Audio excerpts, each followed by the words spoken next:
Good morning, class. At this point, I will be demonstrating to you one of the well-used equipment or apparatus in the chemistry lab, the Bunsen burner. So this is our Bunsen burner here. Okay, so you can do your research.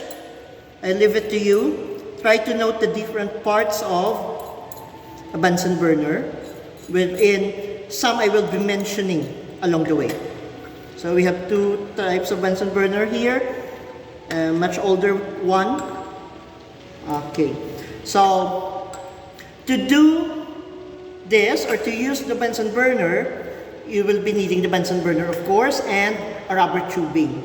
We call this a gas tubing. A rubber tubing can be cut in two lengths. The longer cut would be for water, and the shorter cut, basically 18 to 24 inches, might be good enough for gas. Okay, so we call this the gas tubing. So I am inserting this gas tubing. So if you could notice, the sink is equipped with our work sink. We call this the work sink in chemistry. It is equipped with two outlets here. We have this one pointing downward. This is for water. If you would open this, water would spew out of this. This one is the outlet for gas. For now, I will be using the gas outlet. So that is what I need to do first. I have already turned on the main gas tank. Okay. Anytime, once I open this, methane gas or LPG, would flow out of this outlet. So, but before I do that, I have to secure first the rubber tubing into the gas outlet and now into the gas inlet of the Bunsen burner. Okay, now it's properly fitted. Okay, I'll see to it na there are no leaks. I have to secure the rubber and check if there are some torn portion, which might be a source of gas leak, but at this point, no torn portion, no gas leak, I can proceed. Okay, so before we use the Bunsen burner, of course, that's what I've said, I need to don on some protective clothing, and I might also use goggles to protect my eyes from the unwanted flame or heat that might get into these two precious oculars of mine. I need to put on this mask to prevent me from inhaling this noxious methane gas coming from the LPG outlet. Okay. I hope you could still hear me clearly as I speak, even though I have to wear this mask on. But from time to time, I will be moving this out for me to be heard clearly. Okay. At this point, I am putting in the least protective gear that each one of you might need to don or to wear whenever you are in the chemistry lab. Okay. Nose, eyes, body protected. Okay. So the first thing I have to see to it is, okay, I can move this gauge here to allow some space for air.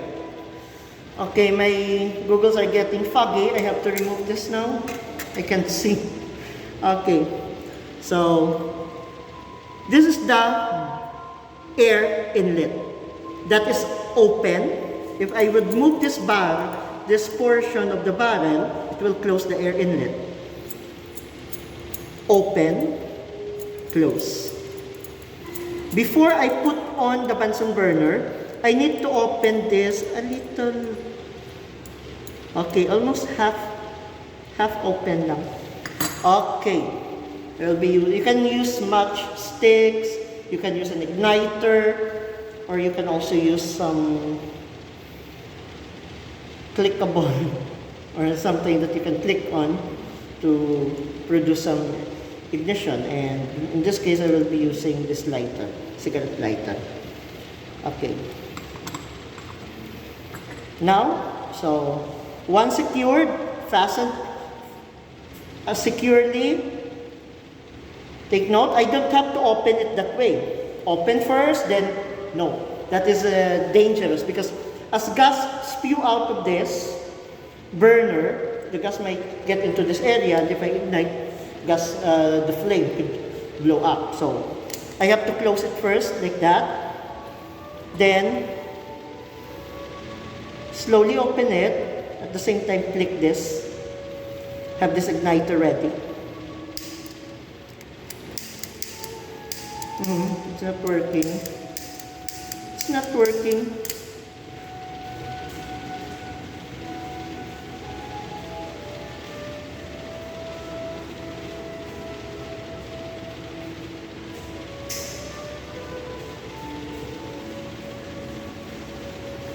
Okay, sorry, the first lighter is empty, so I'll use this other one. Okay. And see that? Again, if you would like to turn off the Bunsen burner, don't blow into the fire or into the flame. Just put the gas off. Okay? So again,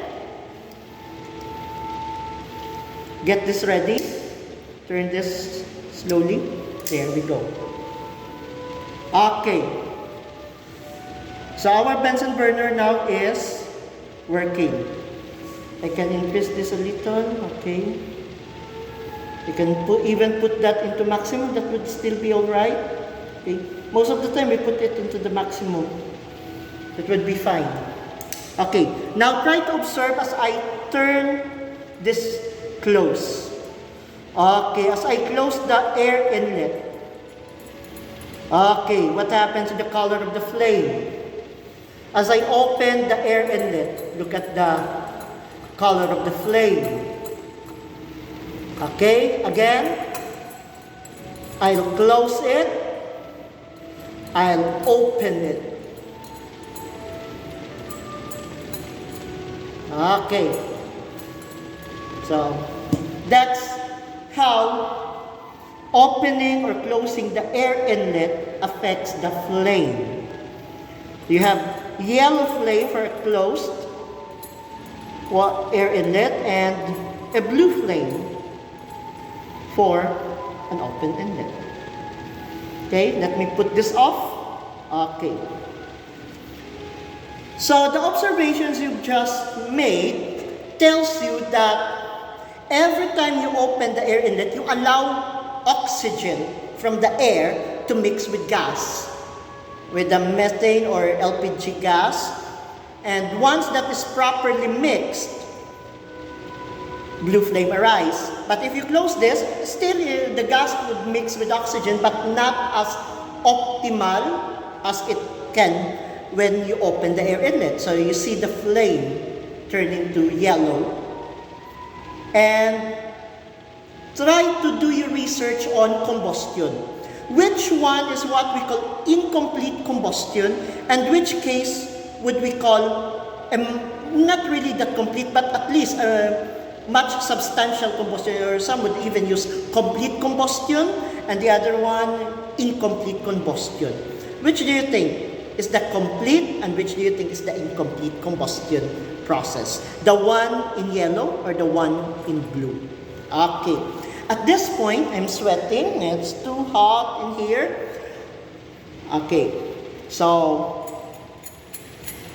I'll do another demonstration. Okay, I'll ignite this burner again.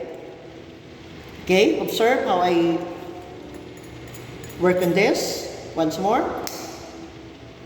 Okay, there we go. The flame is blue as the air inlet is open. By the way, I'll just get something.